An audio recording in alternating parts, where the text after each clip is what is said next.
വിളിക്കുന്നു. ഇവന്റെ തന്തയാരാണെന്ന് ആർക്കറിയാം? ആദ്യ പറഞ്ഞത് കേട്ട് നീലിമ ആദ്യ ദേഷ്യത്തോടെ നോക്കി. എന്താടി, ഞാൻ പറഞ്ഞത് സത്യമല്ലേ? അല്ലേ പറ, ആരെ അവന്റെ തന്ത? നീലിമയ്ക്ക് മറുപടി പറയാൻ കഴിഞ്ഞില്ല. അശ്വിൻ ഇതെല്ലാം കേട്ട് പേടിച്ചു നിൽക്കുകയാണ്. ആദ്യ തുടർന്നു. ഞാൻ പറഞ്ഞില്ല അഞ്ജലി, ഇവന്റെ തന്തയാരാണെന്ന് അവൾക്ക് തന്നെ അറിയില്ല.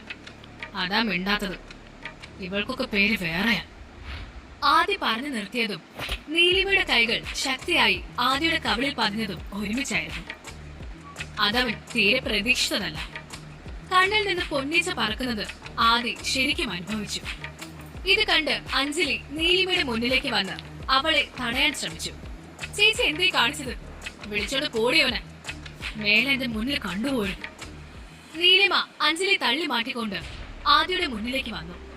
ഇവന്റെ അച്ഛനാരെന്നൊന്നും എനിക്ക് നിന്നെ ബോധിപ്പിക്കേണ്ട കാര്യമില്ല. എന്തായാലും